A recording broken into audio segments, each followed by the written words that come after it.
Bien, en esta tarde quiero compartir un tema, por supuesto, alusivo a lo que el mundo hoy celebra. Y yo no quiero salirme del esquema, en el sentido de poder darle una base profunda, espiritual, a lo que el mundo celebra, muchas veces sin realmente discernir lo que se celebra. Sí, se celebra la muerte de Cristo, lo que se conoce como la Semana Mayor, la Semana Santa, donde la mayoría de los países del mundo occidental lo celebran tradicionalmente. Para muchos esta semana es simplemente tiempo de vacaciones, tiempo de descansos. Para algunos viajes, playas, montañas, parques, paseos, disfrutar con la familia. Y todo eso es bueno mientras uno pueda hacerlo. Pero eso a su vez distorsiona realmente lo que la iglesia ciertamente conmemora. Y conmemora una de las semanas más gloriosas en la historia de la humanidad, que es cuando Jesús concretó el plan eterno de Dios de poder redimir a los hombres. Amén. Que desde un principio Dios concibió ese plan, Dios trazó un proyecto de redención, pero que se cumpliría en un tiempo específico. Y ese tiempo llegó en lo que se conoce entonces como la última semana de Jesús aquí en la tierra. La última semana del Señor en la tierra. Quiero que vayamos al Evangelio según San Mateo, en el capítulo 27. Vamos a leer unos pocos versículos. Mateo 27, del 15 al 22.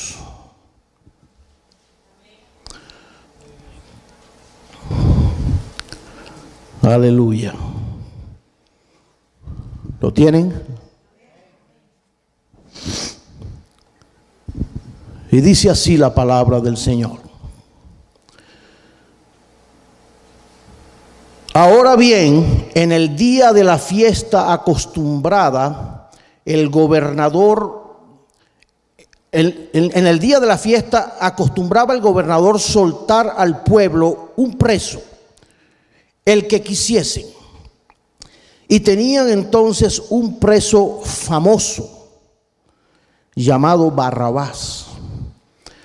Reunidos pues ellos, les dijo Pilato: ¿a quién queréis que os suelte? ¿A Barrabás o a Jesús llamado el Cristo? Porque sabía que por envidia le habían entregado. Y estando él sentado en el tribunal, su mujer le mandó decir: no tengas nada que ver con ese justo, porque hoy he padecido mucho en sueños por causa de él. Pero los principales sacerdotes y los ancianos persuadieron a la multitud que pidiese a Barrabás y que Jesús fuese muerto. Y respondiendo el gobernador les dijo: ¿a cuál de los dos queréis que os suelte? Y ellos dijeron: a Barrabás.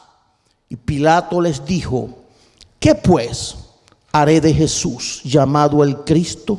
Y todos le dijeron: sea crucificado. Señor, gracias por tu palabra. Añádele bendición y vida eterna, Señor, a nuestras vidas, a nuestros corazones, y glorifícate de una manera poderosa, Señor, a través de esta enseñanza. Lo ponemos delante de ti en el nombre de Jesús. Amén. Mi tema en esta tarde: Barrabás o Jesús. Barrabás o Jesús. Ciertamente fue un día solemne. Ese día tan esperado por Dios el Padre en la persona de su Hijo Jesús. Un día decisivo, aquel en la que ahora Jesús permanecía ante los hombres callado. En una diatriba, en una disyuntiva, en una situación incómoda para algunos, incomprensible para otros, pero determinante para todos. Ese sería un día con una pesada carga de consecuencias de gran alcance, de un alcance que traspasaría los tiempos y llegaría hasta el final de las edades. ¿Quiénes son Barrabás y Jesús? Y ahí surge una buena pregunta. Tal vez usted haya visto la historia. En muchas de las películas que uno ve en este tiempo presentan el personaje de Barrabás, y podemos tener tal vez una idea somera, una vaga idea de que simplemente, era un vulgar presidiario, y tal vez no conocemos más de ahí. Barrabás, el significado de su palabra en arameo es hijo del Padre. Ese es el significado del nombre Barrabás, hijo del Padre. Su primer nombre, y mire qué paradójico todo esto, no lo describe la palabra, la Biblia, pero los historiadores, algunos de ellos, registran el primer nombre de este hombre llamado Barrabás como Jesús Barrabás. Jesús Barrabás, conocido como Barrabás. Eso nos hace ver entonces un cuadro. Dos hombres en un juicio, los dos llamados Jesús.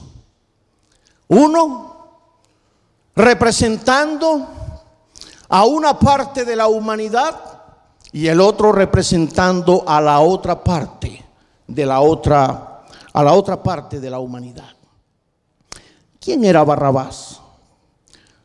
Poco se conoce de él. Juan en su evangelio lo describe como un bandido, un ladrón. Esa es la figura que nosotros tenemos de este personaje, un ladrón.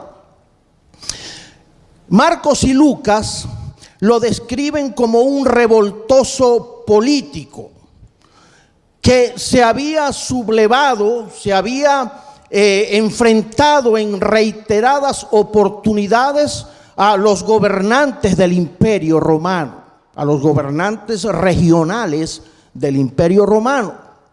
Alguien que había participado en motines, en diferentes disturbios por causa de esta inconformidad que había en el corazón de muchos judíos por el acoso romano. Y había estado involucrado en un crimen, en un asesinato. Por eso lo tenían metido allá en el pote. Por eso estaba detenido, estaba preso. Y donde ahora la sentencia estaba sobre él. Mateo se refiere a él sencillamente, y fue el pasaje que leímos, como un preso famoso. ¿Cuántos quieren ser famosos así como él? ¿Aló? Ese tipo de fama no la queremos nosotros, ¿verdad? Pero dice la Biblia de que era un personaje famoso. O sea, tenía una trayectoria conocida por la sociedad de ese entonces. Y tal vez tenía su gente que lo respaldaba, su gente que lo apoyaba en lo que él hacía, aun cuando él se salía de la ley, incumplía y caía entonces en un terreno donde la sentencia y el pago de la ley caería sobre él. La pena para su crimen era la crucifixión. Él era un candidato para ser crucificado. Y quiero aclarar esto. A veces se piensa de que cuando se habla de crucifixión, pensamos de que eso fue preparado solamente para Jesucristo.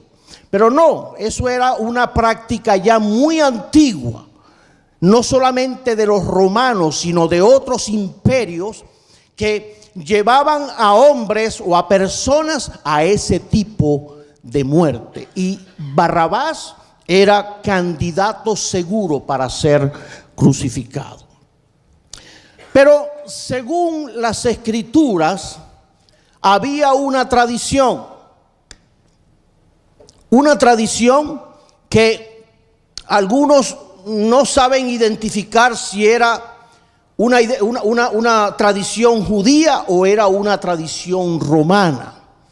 Los historiadores en la mayoría coinciden en que era una tradición romana para dar entonces, para caer en gracia o para tratar de como un acto de gracia, de congraciarse con la sociedad judía, que era una sociedad dentro del gran imperio romano, una sociedad distinta, diferente, donde ellos tenían unas particularidades y donde entonces se dice de que los romanos le daban ese voto de confianza, librándole a un prisionero en el momento en que ellos celebraban sus fiestas, las fiestas judías, en este caso las Pascuas.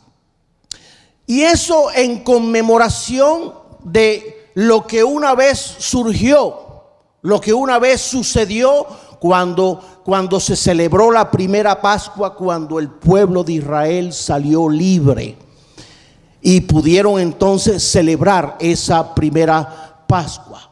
Y que esa libertad, aquel pueblo que fue prisionero, que estuvo en esclavitud durante muchos años, durante muchos siglos, por más de 400 años, quedaron libres para entonces celebrar su primera Pascua. En función de eso se cree de que ese acto de gracia se le concedía entonces al pueblo para que el pueblo decidiera. Y digo todo esto para aclarar un poco el contexto de lo que ocurrió ese día cuando Cristo fue enjuiciado. La pena entonces para su crimen era la crucifixión. En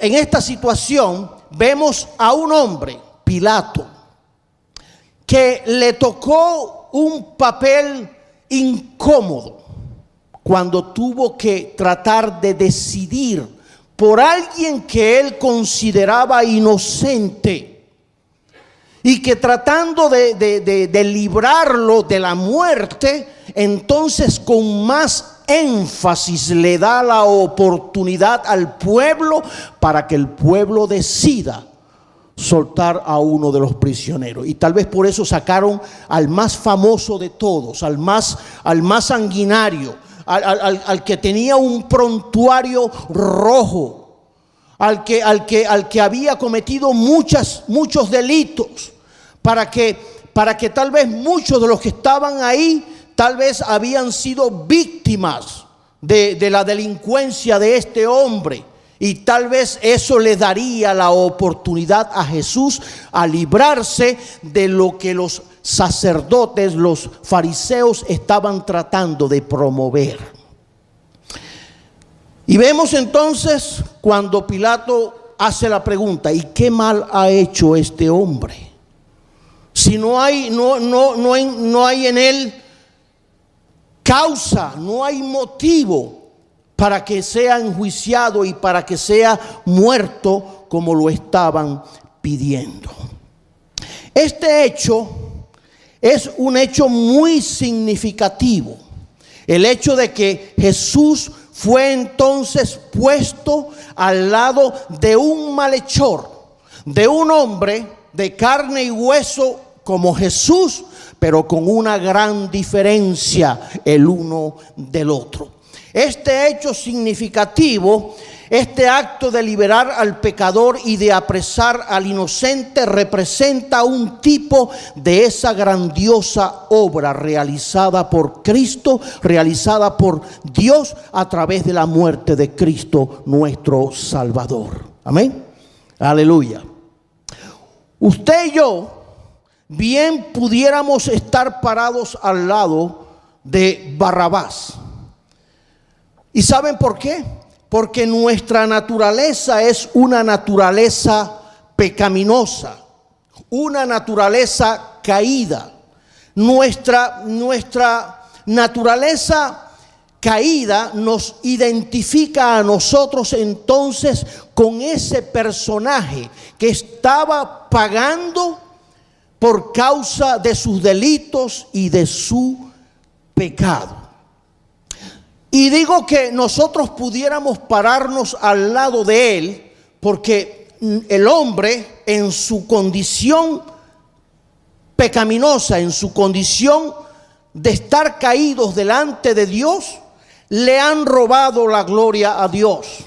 El hombre ha sido traidor con los principios de Dios establecidos en su palabra.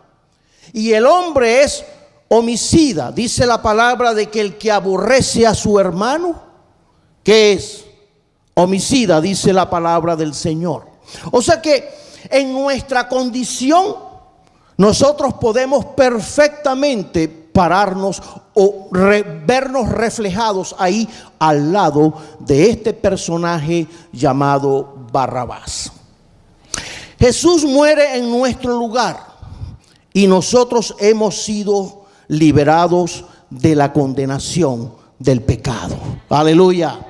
Él, en medio de toda esta situación, Él está claro. Jesús está bien definido con lo que Él estaba enfrentando, con lo que Él estaba ahora jugándose, la eternidad de todos, de toda la humanidad, donde Él sabía exactamente o perfectamente el cumplimiento de la misión que el Padre le había encomendado. Él no tenía dudas de aquello. Y por supuesto, en su humanidad como hombre, Jesús padeció aquello, sufrió en su cuerpo, porque en el cuerpo tal vez él quería rehuir de esa atrocidad que le esperaba en la muerte, en el tipo de muerte de cruz, una muerte atroz, una muerte de las más horribles que pueden existir, en un estado de agonía tremenda y de sufrimiento, y más cuando se es inocente de tener que morir de esa manera sin causa y sin motivo. Aleluya. ¿Cuántos alaban al Señor? Bendito el Señor para siempre. Eso me hace recordar de que en el tiempo antiguo, en el tiempo del Antiguo Testamento, existía un rito que los judíos hacían en la limpieza de los leprosos. Cuando una persona era leprosa, la ley estipulaba todo un rito espiritual y un rito que se hacía con dos avecillas, dos palomitas pequeñas, donde una de las aves se sacrificaba, la mataban, y la sangre de esa ave la echaban entonces en una jarra de barro. Ahí echaban la sangre de esa avecilla. Y la otra ave entonces la sumergían en la sangre de la ave sacrificada. Y le embarraban entonces las alas, el cuerpo, todo el cuerpo de esa sangre. Y después que estaba bien sumida en la sangre de la ave sacrificada, esa avecilla la soltaban para que volara. Como un acto de redención, de que esa ave sacrificada había dado su vida por la libertad del otro. Eso era parte del rito de la limpieza de los leprosos, como un símbolo de que el leproso entonces, después de su enfermedad, quedaría libre para disfrutar entonces de las bendiciones de Dios. El significado profético de esta historia se reduce a la historia de Barrabás y de Cristo, se reduce a esto: Barrabás debe morir, o Cristo debe morir. Pero uno de los dos debía morir. Uno de los dos estaba sentenciado a morir. Y por eso entonces el gobernador Pilatos tuvo que poner al pueblo a escoger, porque alguien tenía que morir. Y en este caso el pueblo entonces equivocadamente hacen la peor decisión en sus vidas, la decisión que tomaron. Por supuesto, hay cosas que nosotros pudiéramos analizarlas desde todo punto de vista, porque la profecía se tenía que cumplir. ¿Cuántos dicen amén? La palabra tenía que cumplirse. Pero hay cosas que a veces nosotros no terminamos de entender la condición del hombre, la insensatez del ser humano. Porque una semana antes, esos mismos que ahora estaban pidiendo la crucifixión de Jesús eran los que habían recibido al Señor cuando, entrando a Jerusalén, montaba aquel pequeño asno, aquel pollino. Porque ellos habían sido testigos presenciales, muchos de ellos, de los beneficios del ministerio de Jesús, de las palabras del Señor, de las enseñanzas de Cristo, donde lo que hablaba era de un reino venidero. Hablaba de paz, de amor, de consuelo, donde sanaba entonces a los enfermos y daba consuelo al afligido. Y nadie tenía argumentos para señalarlo o para decir: mira, yo vi a Jesús metido ahí en la cantina de la esquina, o yo lo vi haciendo tal cosa. Porque todo lo que decían eran puras infamias. Nada era cierto. Nadie tenía con qué señalarlo. Pero ahora, esos que lo habían recibido, que lo habían ovacionado cuando Jesús proféticamente entra a Jerusalén en aquel pollino, ahora se suman a la turba, al grupo de estos fariseos que ya habían determinado en su corazón y en sus mentes la muerte de Jesús. Ya para ellos no había vuelta atrás. Y por eso cuando el gobernador quiso tratar de desembarazar la situación diciendo: mira, yo no encuentro a este hombre culpable de nada. Y entonces es cuando surge la figura vinculada a Galilea. Y él dijo, entonces se lo voy a mandar a Herodes. Y yo me quito este problema de encima. Y se lo mandó a Herodes, porque pertenecía a la jurisdicción de Galilea. Y Herodes entonces también lo interroga y hace como burla de él. Y ve que tampoco hay culpabilidad en este hombre. Y dijo, no, yo se lo voy a mandar otra vez al gobernador, a Pilato. Y se lo devuelve otra vez. Y estaban en aquella situación. Pero al punto donde quiero ir fue aquella confrontación donde en estos dos personajes, en el personaje de Barrabás y en el personaje de Jesús, está representada el corazón del hombre, la disposición del hombre en esta disyuntiva donde el hombre está llamado a tomar una decisión, o por Barrabás o por Cristo, donde tenemos que ser confrontados por esta verdad. Todo el que escuche el mensaje del evangelio está llamado a tomar una decisión en su vida. Todos estamos llamados entonces o a tomarlo o a dejarlo, pero no tomar lo conveniente, porque aquí vemos entonces el resultado de un grupo de personas tomando lo conveniente.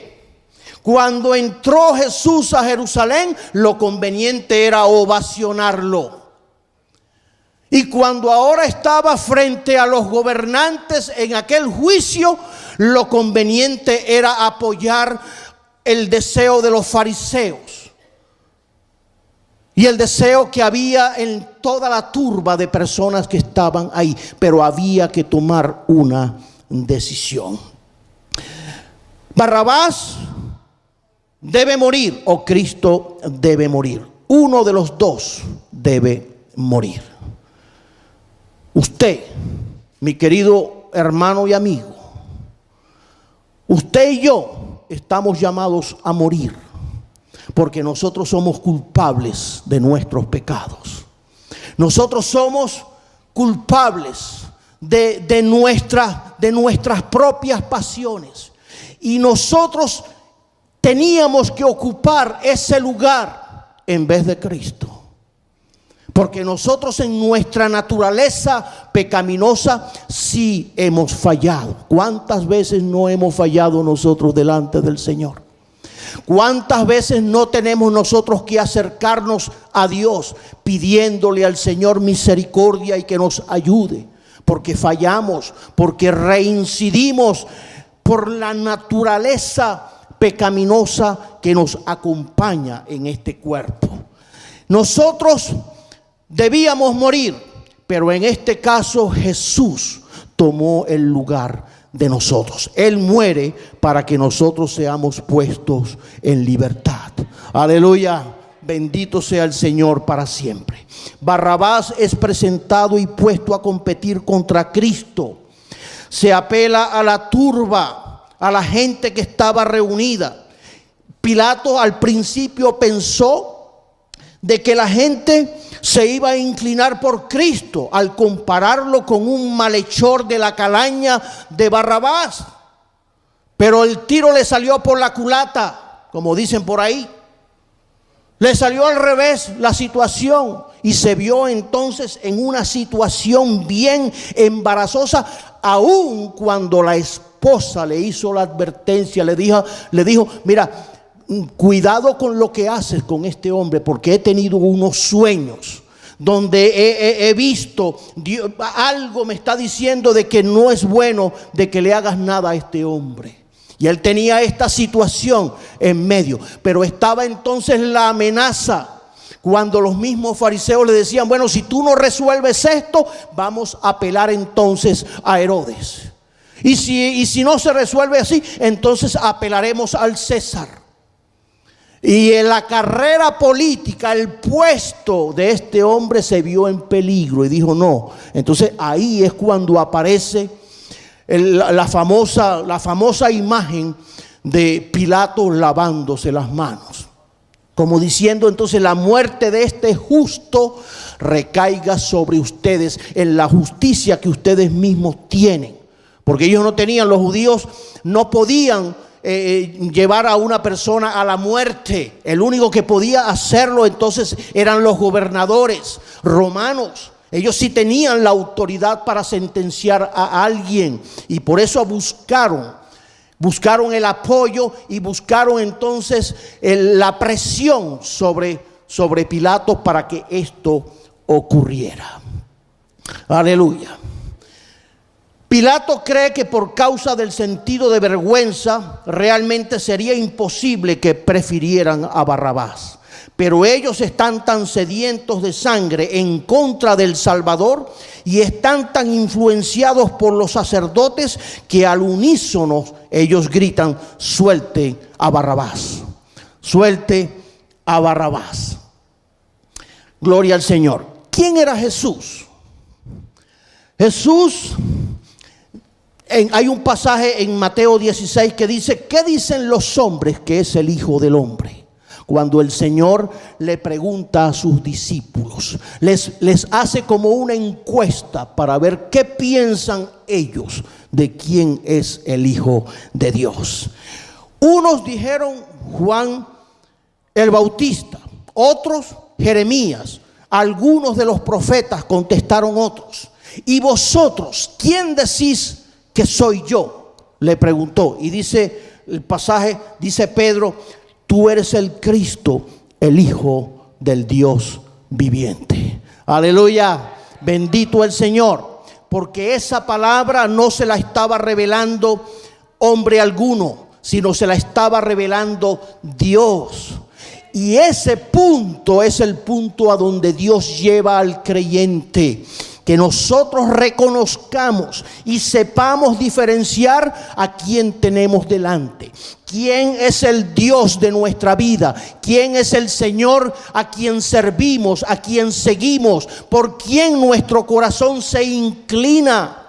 A eso es que estamos llamados nosotros, a evaluar nuestra vida y poner entonces a un lado las cosas que no tengan realidad, que no tengan provecho espiritual para nosotros.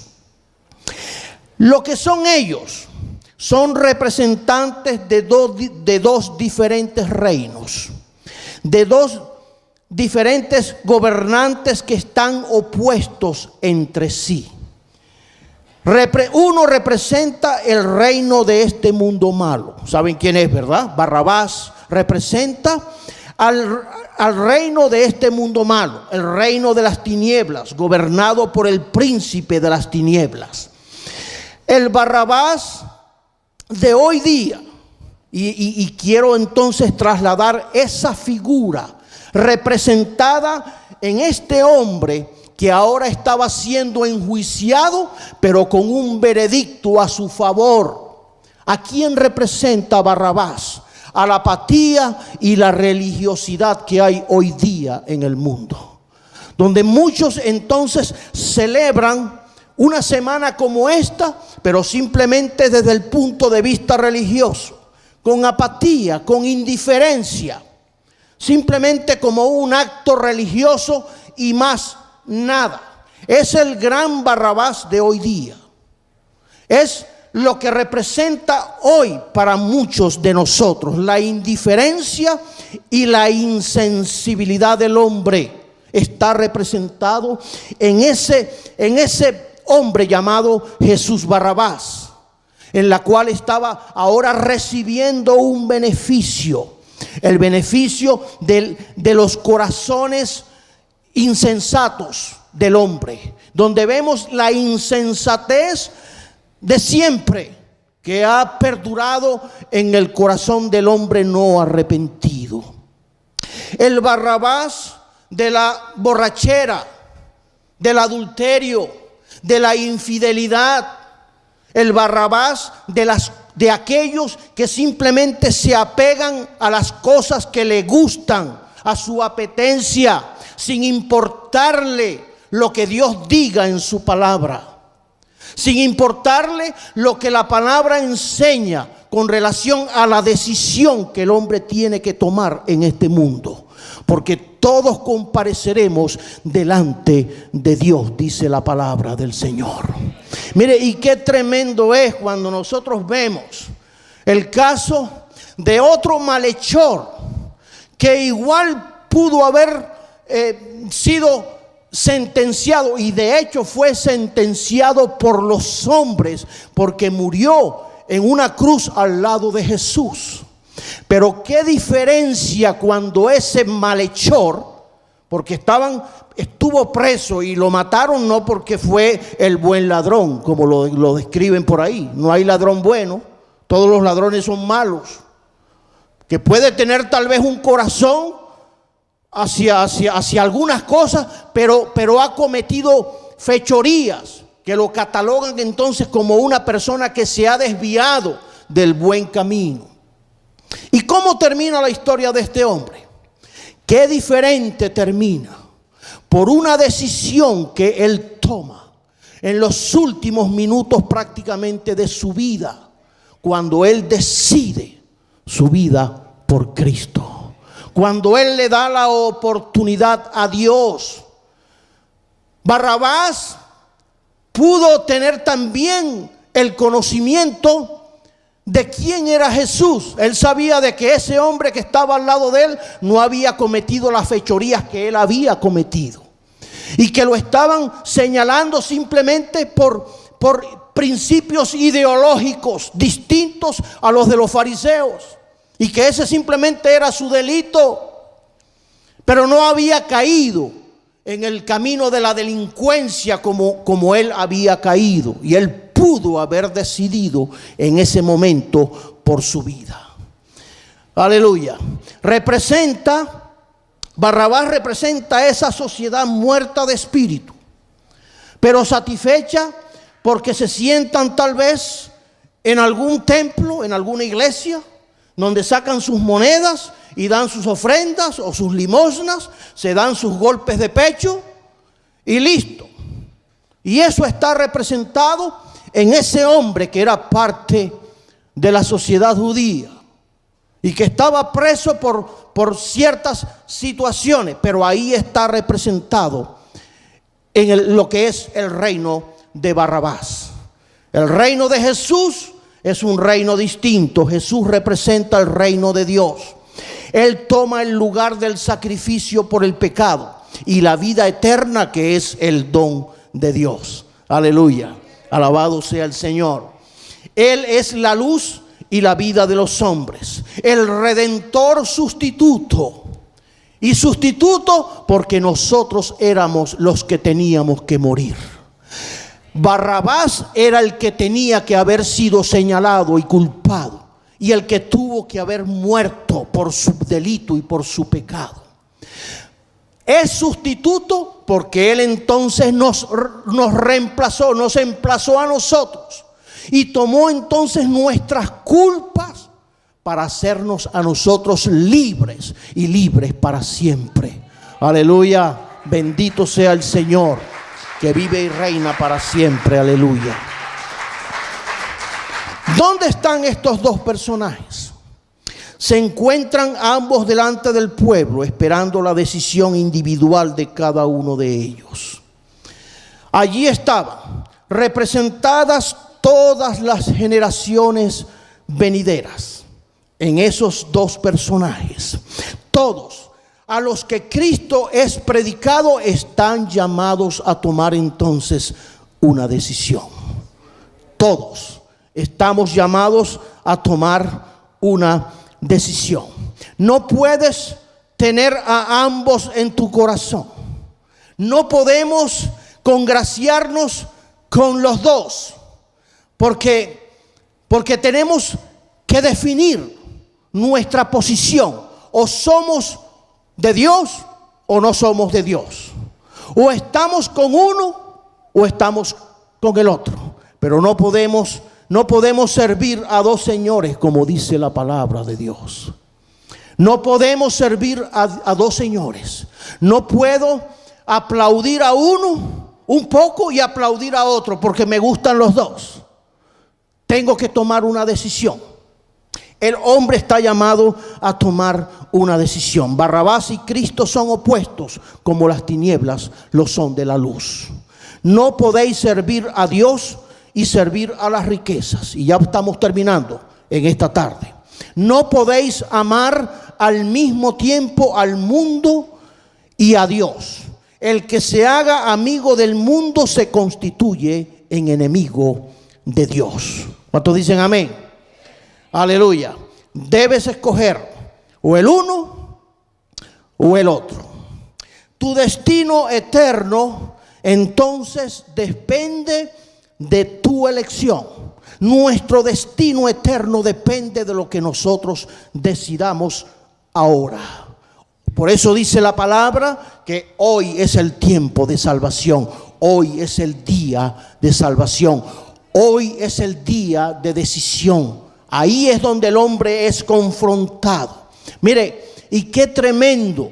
Yo me imagino el remordimiento que quedó en el corazón de muchos de esas personas que participaron de ese juicio sin discernir lo que habían hecho, en lo que habían participado. Después, cuando pudieron comprobar y pudieron saber de que el que había muerto era inocente, o pudieron entender de que el que había muerto era el Hijo de Dios, el Mesías esperado por el pueblo de Israel durante tantos siglos. Aleluya. Qué tremendo remordimiento, qué tremenda situación que se le presenta a muchos que hoy tienen la oportunidad de enderezar sus pasos delante de Dios, de arreglar su situación delante del Señor, y no lo hacen. Y dice la palabra de que hoy es el día de salvación. Mañana puede ser tarde para muchos. Por eso el Señor nos llama para que nosotros podamos enderezar nuestros pasos y poder darle la oportunidad a Dios en nuestras vidas. Tu destino eterno depende de tu elección. Amén. Tu destino eterno depende de su elección. Ellos dijeron: Barrabás, suelta a Barrabás. ¿Qué decimos nosotros? ¿Qué dice usted? ¿A quién quiere usted en su vida? En Cristo hay vida. En Cristo hay vida. En Barrabás hay muerte. En el espíritu que encierra todo lo que representa Barrabás, este personaje, hay muerte. En Cristo hay vida. En el Barrabás de este mundo hay muerte. Tanto la vida como la muerte han sido puestas delante de nosotros. Escoged la vida, dice el Señor en esta tarde. El Señor nos llama para que nosotros podamos decidir por Cristo. Lo que el mundo conmemora en esta semana es el evento más extraordinario en la historia, aun cuando el hombre no lo reconozca, aun cuando el mundo le ha robado el privilegio de entender este principio espiritual tan tremendo que ha traído la seguridad de la vida eterna a todo el que se acerca al Señor. Aleluya, alabado sea el Señor. Pero toda la historia no se quedó ahí en la muerte. La muerte o la salvación fuera inconclusa si el mundo cristiano no celebrara también la resurrección. Pero para allá vamos el próximo domingo, a celebrar lo que se conoce entonces como el evento que selló la gestión redentora dada por el Padre para alcanzar a todos los hombres a través de la resurrección de Cristo. Vamos a estar de pie en esta tarde y vamos a pedirle al Señor hoy que nos ayude a definir nuestra posición. El hombre es confrontado por la palabra: Barrabás o Jesús. Dos corrientes bien definidas. ¿Con cuál se identifica usted? ¿Con cuál se identifica el hombre? ¿Con cuál se identifica el creyente? Porque el creyente, cualquiera puede decir, el creyente ya está identificado con Cristo. Pero el creyente que simplemente es creyente de labios hacia afuera, está identificado también con Barrabás y con lo que él representa. Por eso, la definición de nuestra vida delante de Dios. Dios nos llama a nosotros a tener un encuentro real que defina nuestra fe, nuestro camino a seguir, que defina nuestros pasos en esta vida y que estemos dispuestos a pagar el precio que sea por valer la fe y los derechos que Dios nos ha dado para ser llamados hijos de Dios. Aleluya. Vamos a orar en esta tarde. Y mientras oramos, yo quiero aprovechar para que usted abra su corazón en esta tarde y le diga a Dios: Dios, ven a mi vida. Yo quiero, Señor, esta Semana Santa del año 2014 empezarla a vivir en una relación real, profunda contigo, donde mi vida se sienta realmente conmovida, movida, Señor, a buscarte a ti en espíritu y en verdad. Vamos a orar. Amado Dios, te damos gracias en esta tarde. Gracias por tu palabra, porque tu palabra es santa y es bendita. Porque nos enseñas a través de estos hechos, estos relatos históricos, Señor, revelados en tu palabra, de que ese día, Señor, en ese día se selló la salvación de nuestras almas con tu muerte, Señor.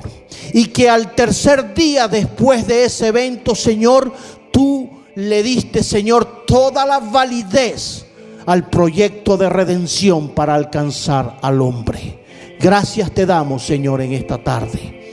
Gracias cuando podemos identificarnos contigo, cuando podemos, Señor, poner nuestros corazones delante de ti, y cuando podemos pedirte, Señor, que nos ayudes a entender tu palabra, a entender, Señor, de qué se trata, de poder, Señor, seguir tus pasos fielmente, Señor, sin importar el precio que nosotros tengamos que pagar.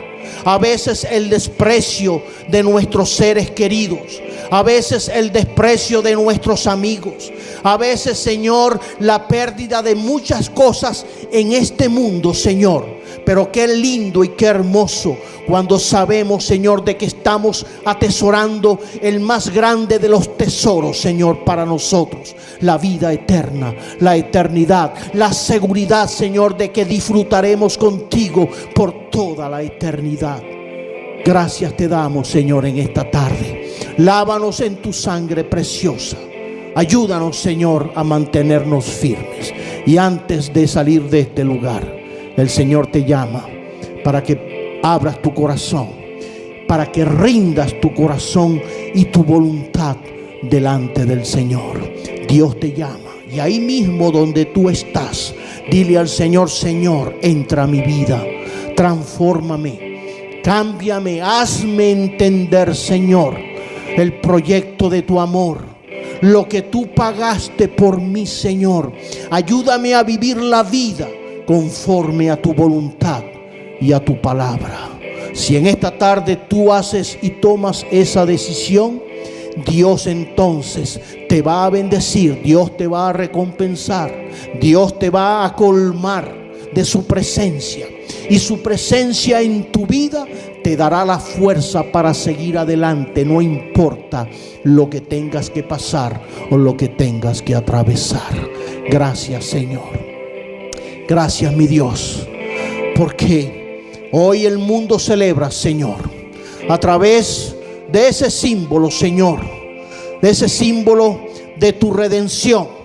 Señor, cuando tú entraste a Jerusalén, donde una multitud echaban aquellas frazadas telas, Señor, por donde caminabas, por donde pasabas, Señor.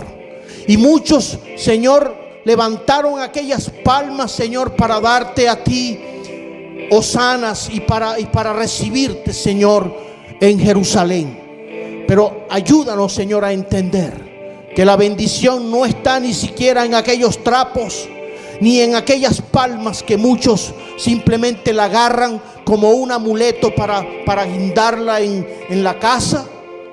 Pero ¿de qué le vale al hombre eso, Señor, si tú no estás morando en el corazón?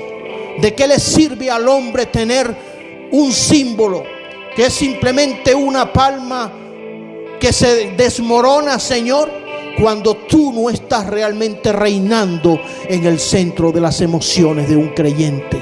Señor, ayúdanos a vivir para ti. Ayúdanos, Señor, a tener realmente la motivación en nuestros corazones para consagrar nuestras vidas a ti. Y que el recibimiento, Señor, que te dio el pueblo allá en Jerusalén, nosotros lo hagamos, pero en el centro de nuestro corazón, en el Jerusalén que está ahí metido dentro de nosotros, Señor, que te recibe y que te da gloria, honra y alabanza a ti, Señor. Gracias te damos una vez más. Recibe la gloria, recibe la honra y toda la adoración en el nombre de Cristo Jesús. Vamos a darle un aplauso a ese Dios victorioso, que llena nuestras vidas y que nos da el sentido para nosotros seguir adelante sin importar lo que pase a nuestro alrededor. Él es nuestra verdadera motivación. Él es nuestra verdadera Semana Santa, porque la Semana Santa la hemos trasladado a una vida santa, a un día santo día a día, un diario vivir santo delante del Señor.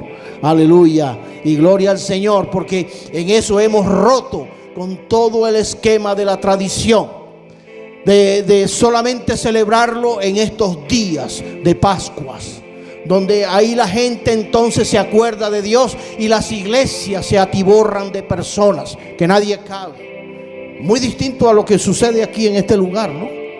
Pero Dios sabe y Dios conoce y Dios mira el corazón y la intención que hay en nuestras vidas. Aleluya, bendito sea el Señor para siempre.